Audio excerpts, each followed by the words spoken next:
नमस्कार दोस्तों, आप सबका स्वागत है आपके अपने चैनल गवर्नमेंट एग्जाम स्टडी में।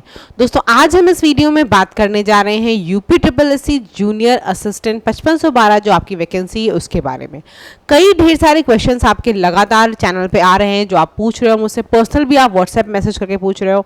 जैसे कि एक बहुत बड़ा डाउट आपका लगातार आ रहा है कि मेंस की फीस आखिर कब तक जमा होगी या जमा हो चुकी क्या। कई लोग तो ये भी पूछते हैं मैम जमा हो चुकी, हम रह गए। दूसरी चीज, परीक्षा कब तक होगी, प्रिपरेशन को लेकर आप लोगों के कई डाउट्स हैं, उन सभी चीज़ों को लेकर इस वीडियो में आई हूँ। उसके पहले अगर आप चैनल पर नए होंगे चैनल को सब्सक्राइब जरूर कर लेना, और कोई क्वेरी है तो आप कमेंट सेक्शन में पूछ सकते हो। देखो दोस्तों, यहाँ पे जो ये नंबर दिख रहा है ये नंबर है आपका 8957215956। इस नंबर पे आप गूगल पे, फोन पे, किसी भी के माध्यम से आप 100 रुपीज़ का पेमेंट अगर करोगे तो आपको पीडीएफ जो कंप्यूटर की है और यूपीजीके के नोट्स हैं वो मिल जाएंगे। कंप्यूटर की प्लेलिस्ट अगर आपको देखनी है कि कैसा कंटेंट होगा, कैसा पढ़ाया हुआ है, तो चैनल पे जाके प्लेलिस्ट पड़ी हुई है कंप्लीट आपकी कंप्यूटर की, आप जाके वहाँ से देख सकते हो। उसके अलावा भी कोई क्वेरी है तो मैं बार बार कहती हूँ आप टेलीग्राम ग्रुप से जुड़ जाओ, यूट्यूब से जुड़ जाओ। कोई क्वेरी है कमेंट सेक्शन में बताना, मैं कोशिश ये करती हूँ कि सभी को रिप्लाई जरूर दे सकूं। अब बात कर लेते हैं हम लोग मेंस फीस आखिर कब तक जमा होगी। तो देखो मैंने इसके पहले ही बता रखा है कि मेंस फीस को लेकर टेंशन में मत रहो, इसलिए मत रहो। मेंस की फीस जिस दिन तक आपका एग्जाम होना होता है ना उस दिन तक आपको भरने का मौका मिलता है। तो जिस दिन मान लो एग्जाम होगा उस दिन तक भी आप फीस को भर सकते हो, तो इसकी कोई दिक्कत नहीं है। एडमिट कार्ड वगैरह सब आपको ऑलरेडी वो हो जाता है कि आप एलिजिबल हो तो एडमिट कार्ड आपका जनरेट हो जाता है। अब ये आपकी मर्जी है आप फीस जमा करते हो कि नहीं। तो फीस को लेकर पहली बात तो टेंशन मत लो, अभी नहीं आई है और जब आएगी तो आपको तुरंत बता दी जाएगी। तो ये मत सोचो कि वो रह जाएगा या छूट जाएगा। चैनल को सब्सक्राइब कर लो, पता चल जाएगा। और अभी देखो समय भी है, अभी आपकी मेंस की फीस भी बढ़ने में समय है। क्यों समय है मैं आगे बताने जा रही हूं आपको। दूसरी चीज, परीक्षा कब तक है, आप लोग बहुत परेशान हो, मुझे भी पता है, लगातार तैयारी कर रहे हो। कुछ लोग ये पूछ रहे हैं मैम टाइपिंग कर लें, तो देखो मैं हमेशा कहती हूँ 1-1 घंटा आप चाहो तो टाइपिंग में दे सकते हो। वैसे आपको ये भी पता है देखो 1262 वाली अभी टाइपिंग नहीं हुई है, तो टाइपिंग के लिए हमेशा जनरली समय मिला है, आपको भी मिलेगा। लेकिन अगर आपकी इच्छा करती है, आपका मन करता है तो आप 1 घंटा टाइपिंग में दे दो, कोई दिक्कत नहीं है। परीक्षा देखो अभी होने में समय है, मैं बहुत दिनों से आपको बता रही हूँ आपकी जो यूपी SSS पेट की परीक्षा है उसमें सबसे पहली जो परीक्षा होगी दोस्तों वो वीपीओ वाली होगी, जो विलेज पंचायत अधिकारी वाली है वो होगी। फिर आपकी उसके बाद ऑडिटर की जो परीक्षा है वो होगी, और उसके बाद जो ये बड़ी परीक्षा की बात करें तो जूनियर असिस्टेंट की परीक्षा आएगी। तो ये 2 के बाद ही आपकी ये वाली परीक्षा संभव हो सकती है। अब आपको एक चीज और बता दूंगा, आप इस समय देख रहे होगे तो यूपी SSS में जो पुरानी जितनी भर्तियां थी आपकी 16 की थी, वीडियो 2018 का रिजल्ट आ चुका है, जो भी और भर्तियां थी आपकी पुरानी वो सभी अभी इस समय फाइनलाइज हो रही हैं। आपकी नई आपने देखा होगा तो 21 की भी जो भर्तियां हैं वो भी अभी पेंडिंग में चल रही। पेंडेंसी आपने देखा होगा 1262 वाली वो भी अभी रुकी हुई है। तो आपको देख रहे हो कि पेट 21 की भी चीजें रुकी हुई, पेट 22 तो अभी शुरुआत नहीं हुई है। तो परेशान मत हो, हाँ समय लगेगा। देखो अभी पेट की भी परीक्षा जो आप लोग पूछते हो वो भी अभी नहीं आ रही, कहीं उसके बारे में कुछ जानकारी नहीं मिल रही है। तो अभी जो पुरानी चीजें हैं वही चल रही है। तो मान के चलो नवंबर तक ही आपका ये एग्जाम हो सकता है, उससे भी आगे जा सकता है, पहले तो नहीं होगा।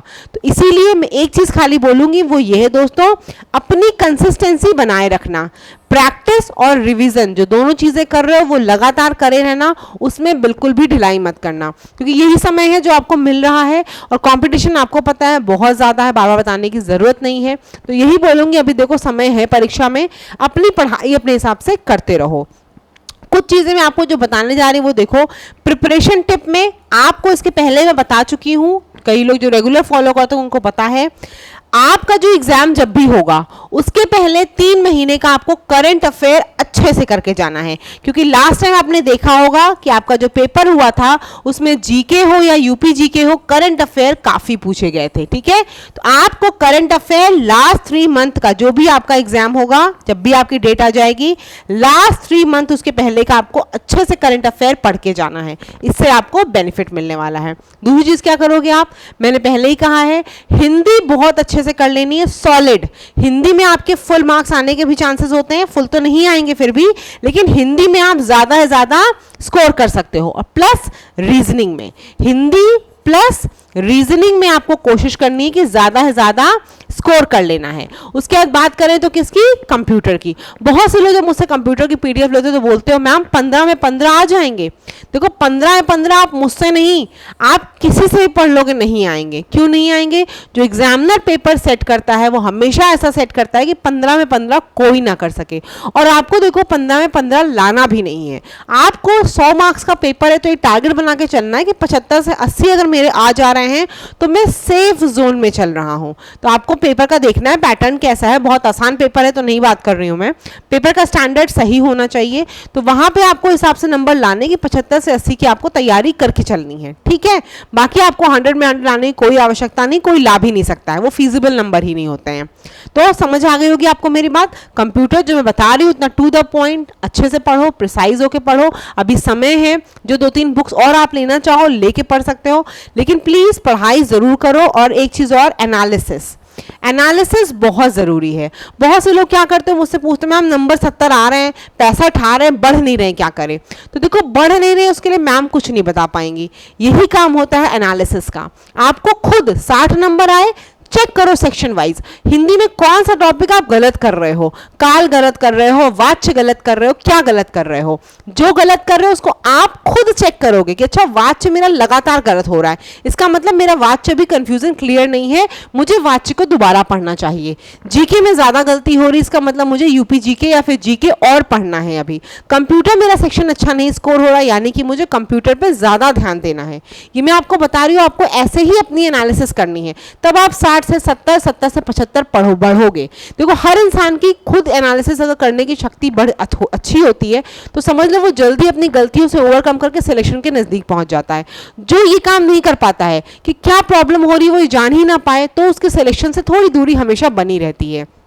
आप ऑफलाइन कोचिंग में होते मेरे साथ तो जरूर मैं पर्सनली आपकी हेल्प कर सकती थी, खुद इवैल्यूएट कर सकती थी, लेकिन क्योंकि हम लोग ऑनलाइन वाले वर्ल्ड में चल रहे हैं और मैं आपको यही बोलूंगी कि इस एनालिसिस को खुद से करोगे तो आपसे बेहतर कोई नहीं जान सकता है। आपको खुद पता होगा मेरी क्या चीज़ वीक हो रही है, इसकी वजह से मेरे नंबर लगातार कम हो रहे हैं। आपको क्या करना है, 4 दिन कोई टेस्ट मत दो, 4-5 दिन, हफ्ता भर आप उस टॉपिक को अच्छे से पढ़ो, इंप्रूव करो उस टॉपिक को, फिर टेस्ट दो, देखो इंप्रूवमेंट हुई, अगर हो गई बहुत बढ़िया, आप नंबर अपने आप ऑटोमेटिकली आपके अच्छे हो जाएंगे। समझ आ गई बात? ये कुछ वो बातें थी जो लगातार आप लोग मुझसे पूछ रहे थे, उन्हीं को मैंने यहाँ पर कोशिश करी कि आपको समझा सकूं। फिर भी कोई क्वेरी है तो आप उसके बाद भी कमेंट करके पूछ सकते हो। चैनल पर नए होगे सब्सक्राइब जरूर कर लेना और प्लीज़ बहुत ईमानदारी से बहुत अच्छे से पढ़ाई करो। ये जो मौका आपको इस समय परीक्षा का मिल रहा है वो समझ लो कि अच्छी चीज़ है, आपको अच्छा मौका मिल जा रहा है तैयारी करने का, तो बहुत बेहतरीन ढंग से तैयारी करना, क्योंकि देखो कंपटीशन आपको ही पता है बहुत ज़्यादा है, बहुत ज़्यादा होने ही वाला है, कट ऑफ भी काफ़ी कम गई है। तो बस अच्छे से पढ़ाई करो, कोई क्वेरी हो तो पूछो, लेकिन पढ़ाई करते रहो। धन्यवाद।